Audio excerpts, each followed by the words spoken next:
Hello guys, तो कैसे हैं आप सभी। तो आज की कहानी शुरू करने से पहले अगर आप मेरे चैनल पर न्यू हैं तो प्लीज़ उसे सब्सक्राइब ज़रूर कीजिएगा। तो आज की कहानी शुरू करते हैं।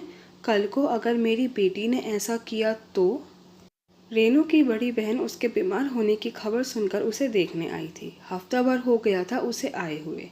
आज वह अपने घर वापस जाने की तैयारी कर रही थी, पर रेनू तो बच्चों की तरह जिद किए जा रही थी कि दीदी कुछ दिन और रुक जाइए ना। तो मोली कहती है, नहीं, अब तुम ठीक हो गई हो और काफ़ी दिन हो गए हैं मुझे यहाँ आए हुए। बच्चों ने भी तुम्हारे जीजा जी के नाक में दम कर रखा होगा। और वह रेलवे स्टेशन जाने के लिए निकल पड़ती है।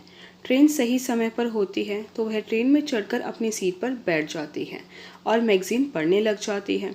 उसके साथ वाली सीट खाली पड़ी थी। पूरी रात का लंबा सफ़र बहुत बोरिंग लग रहा था। एक स्टेशन पर कुछ देर गाड़ी रुकी तो चाय वाला आवाज़ लगा रहा था, तो उसने चाय वाले को आवाज़ लगाकर एक कप चाय उससे ले ली। इतनी ही देर में बराबर वाली सीट पर कोई आकर बैठ जाता है। वह मोली को देखे जा रहा था। उसे बड़ा अजीब सा लग रहा था। इतने में ही वह बोला, मोली तुमने मुझे पहचाना नहीं क्या। तो मोली ने फिर उसे ध्यान से देखा।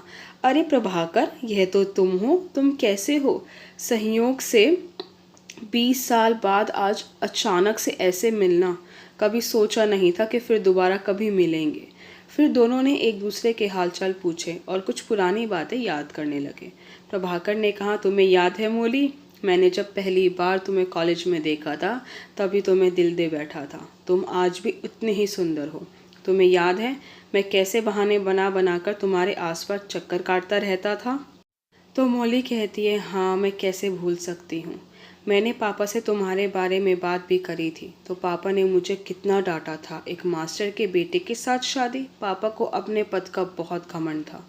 मैं तो पापा से बगावत कर तुम्हारे पास आ भी गई थी, पर तुमने ही मुझे घर वापस लौटा दिया था, यह कहकर कि यह सब ठीक नहीं है। जब मैं तुमसे पूछ नहीं पाई, पर अब तो बता दो कि तुमने मेरे साथ ऐसा क्यों किया।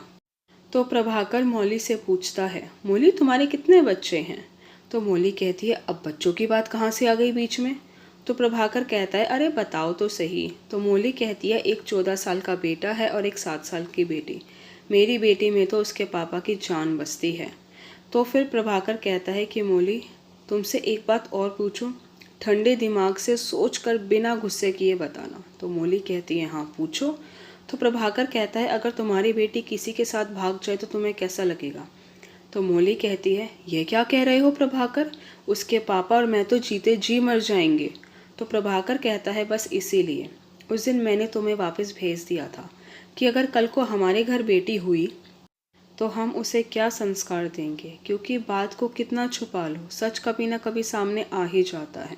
जिस दुख के बारे में सोचकर तुम कांप गई, वह तकलीफ मैं तुम्हारे पापा को कैसे दे सकता था। इतने में मेरा स्टेशन आ जाता है। मैंने अपना सामान उठाया और ट्रेन से बाहर आ गई। स्टेशन पर देखा तो सामने मेरी बेटी मेरी प्रतीक्षा कर रही थी। मैं कार में बैठी सोच रही थी कि आज का प्यार नापतोल वाला हो गया है। मैं सोचते हुए खिड़की के बाहर देख रही थी, तभी मेरी बेटी बोली, मम्मा क्या हुआ, इतने चुप क्यों हो। तो मैंने कहा, कुछ नहीं बेटा, लंबा सफ़र था, थक गई हूँ। पर मैं सोच रही थी कि मन की गहराई में दबा अकुल जो कहीं दबा था, चंद बूंदों से हरा हो उठा है। आई होप गाइस कि आपको मेरी वीडियो पसंद आए। अगर आपको मेरी वीडियो पसंद आई है तो प्लीज़ उसे लाइक ज़रूर कीजिएगा, शेयर कीजिएगा, मुझे कमेंट करके बताइएगा कि आपको मेरी वीडियो कैसी लगी। अगर आपने अभी तक मेरे चैनल को सब्सक्राइब नहीं किया तो प्लीज़ उसे सब्सक्राइब ज़रूर कीजिएगा। Thank you so much guys मेरी वीडियो देखने के लिए।